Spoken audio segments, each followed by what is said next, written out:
UPSC civil service main exam general essay paper strategy toppers చెప్పినటువంటి ఒక 10 proven tips అంటే ఈ జనరల్ ఎస్ఏ ఎలా రాయాలి అనే దానికి సంబంధించినటువంటి top 10 tips.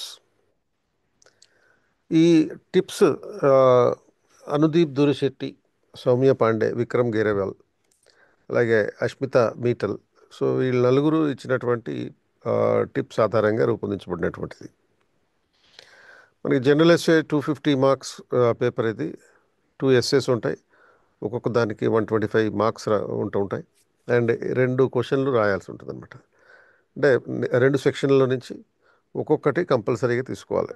And fundamental strategy ఏంటంటే you are supposed to blend the structure, creativity, clarity and depth key points. So ఇది 10 టిప్స్ తెలుసుకునే ముందు ఒక అనౌన్స్మెంట్.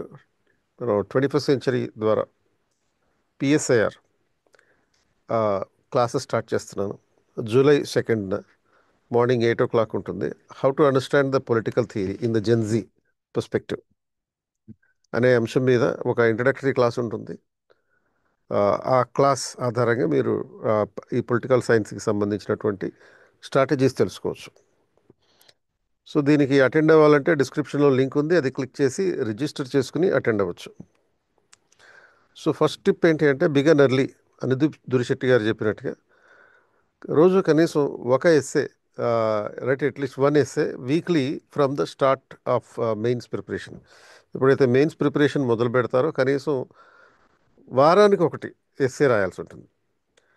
ఆ, ఇంకా అంతేకాకుండా you have to review essay topper scripts for structure insights. అంటే అసలు ఏ విధంగా రాయాలి అనే దానికి సంబంధించి ఆల్రెడీ టాపర్స్ ఎవరైతే ఉంటారో వాళ్ళు టెస్ట్ సిరీస్లు రాస్తుంటారు కదా, వాళ్ళ ఎస్సే రైటింగ్ టాపర్స్ స్క్రిప్ట్స్ ఒకసారి చూసుకుంటే మంచిది. రెండోది read widely and wisely. Soumya Pandey చెప్పినటువంటి టిప్ ఏంటంటే వైడ్ ప్రిపరేషన్ అనేది ఇంపార్టెంట్. ఎక్స్ప్లోర్ డైవర్స్ టాపిక్స్ అంటే social, economic, political, philosophical dimensions. వీటన్నిటి డైమెన్షన్లో ప్రిపేర్ అవ్వాల్సి ఉంటుంది. And it builds content richness, vocabulary and expression. అంటే మన కీవర్డ్స్ అనేవి మనకి ఈ మల్టీ డైమెన్షనల్గా చూస్తే కీవర్డ్స్ అనేవి బాగా అలవాటు అవుతాయి. కంటెంట్ ఇంప్రూవ్ అవుతుంది. తర్వాత third, select topics you know very well. Vikram Garewal చెప్పినట్టుగా మీకు ఏదైతే బాగా తెలిసినట్టుగా అనిపిస్తుందో, సెక్షన్ ఏలో ఫోర్ టాపిక్స్ ఉంటాయి. ఆ 4 టాపిక్స్లో నుంచి మీకు కొంచెం బాగా తెలిసినటువంటి అంశాన్ని సెలెక్ట్ చేసుకుంటే మంచిది. సో తద్వారా మీకు ఆ ఎస్ఏలో డెప్త్, క్లారిటీ రెండింటినీ చేయడానికి అవకాశం ఉంటుంది. నాలుగోది ఏంటంటే టైం మేనేజ్మెంట్. అనుదీప్ దీర్శెట్టి గారు చెప్పినట్టు అలకేట్ 90 minutes పర్ ఎస్ఏ. అంటే గంటన్నర ఒక ఎస్ఏకి మీరు అలాట్ చేయాలి. మూడు గంటలు అవుతుంది మొత్తం కాబట్టి. సో 20 minutes ఏం చేయాలి, అలా చేయాలి. ఈ గంటన్నరలో 20 minutes స్ట్రక్చరింగ్, ఆన్సర్ స్ట్రక్చర్ రాసుకోవాలి. 60 minutes యాక్చువల్గా ప్రజెంట్ చేయాలి.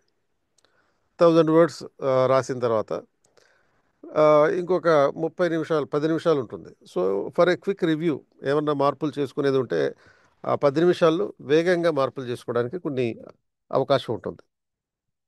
తర్వాత engage through story telling. Ashmita Mittal చెప్పినట్టుగా యూస్ పర్సనల్ అనెక్డేట్స్, అలాగే historical examples to hook the examiner. So examiner ఆ ఎస్సే చదివేటట్టుగా చేయడం కోసం కొంత స్టోరీ టెల్లింగ్ అనేది ఉండాలి. కొన్ని అనెక్డేట్స్ ఉండాలి. అనెక్డేట్స్ అంటే ఈ ప్రాక్టికల్గా మన జీవితంలో జరిగే సంఘటనలు, చిన్న చిన్న సంఘటనలు, వాటి ద్వారా ఎగ్జామినర్ని ఎంగేజ్ చేయొచ్చు. అలాగే స్ట్రాంగ్ ఇంట్రోస్ అండ్ కంక్లూజన్స్ ఉండడం అనేది చాలా ఇంపార్టెంట్. శుభం బన్సల్ చెప్పినట్టుగా ఇంట్రొడక్షన్ అనేది ఏదైనా ఒక కొటేషన్తో కానీ, అనెక్డేట్తో కానీ, అనెక్డోట్ అంటే ఒక స్టోరీలో కానీ, స్టాటిస్టిక్స్తో కానీ స్టార్ట్ చేయొచ్చు. అంటే ఒక డేటా పాయింట్ అంట. స్టాటిస్టిక్స్ అంటే ఏదైనా ఒక data point. So data point అంటే ఏంటి, ఇప్పుడు సపోజ్ డెమోగ్రఫీ అనే అంశం మీద, పాపులేషన్ అనే అంశం మీద ఎస్సే వచ్చింది అనుకోండి. You start writing the essay with demographic data point. So socio economic census గురించి రిఫరెన్స్ ఇవ్వచ్చు. దానికి సంబంధించి 2026లో 27లో చేపడతారని చెప్పొచ్చు.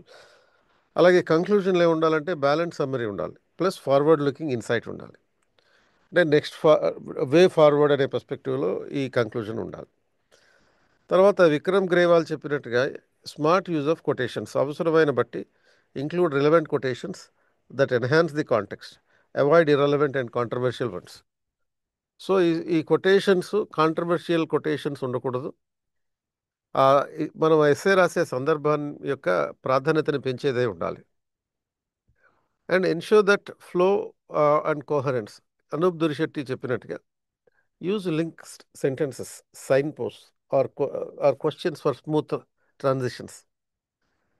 అండ్ బ్యాలెన్స్డ్ అనాలిసిస్ కావాలి. సౌమ్య పాండే చెప్పినట్టుగా ఒక సమతౌల్యమైనటువంటి విశ్లేషణ చేయాలి. సో దీనిలో భాగంగా ఎక్స్ట్రీమ్ స్టేట్మెంట్స్, ఎక్స్ట్రీమ్ కొటేషన్స్ వదిలేసేయాలి, చేయకూడదు. And present multi dimensional view points అంటే మన జనరల్ స్టడీస్ ప్రిలిమ్స్ సిలబస్లో ఉన్న డైమెన్షన్స్కి ఎథిక్స్ అటాచ్ చేసుకుంటే మొత్తం 8 డైమెన్షన్లు వస్తాయి. అంటే contemporary dimension, current affairs; historical, geographical, economic, political, environmental and science and technological aspects. So ఈ డైమెన్షన్స్లో మీ పర్స్పెక్టివ్ని తెలియచేయాల్సి ఉంటుంది. అండ్ తర్వాత అష్మితా మిట్టల్ చెప్పినట్టుగా నీట్ అండ్ క్లియర్ ప్రజెంటేషన్ ఉండాలి, లెజిబిలిటీ ఉండాలి, షార్ట్ పారాగ్రాఫ్స్ ఉండాలి, మినిమం జార్గన్ ఉండాలి, అండర్లైన్ కీవర్డ్స్ ఉండాలి, క్లీన్ గ్రామర్ ఉండాలి. సో ఇందులో జర్నల్ ఎస్సే కాబట్టి కంపల్సరీగా ఈ ఫండమెంటల్ ప్రిన్సిపల్స్ని తప్పనిసరిగా పాటించాల్సిందే.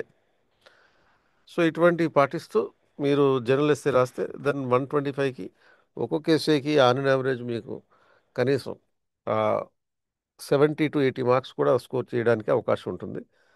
సో ఈ ఈ నేపథ్యంలో మనం ఒక పిఎస్ఐఆర్ క్లాస్, ఇంట్రడక్షన్ క్లాస్ ఒకటి నిర్వహిస్తున్నాను. ఇంట్రెస్ట్ ఉన్న వాళ్ళు ఈ డిస్క్రిప్షన్లో లింక్ ఉంది, అది క్లిక్ చేసి రిజిస్టర్ చేసుకోవచ్చు.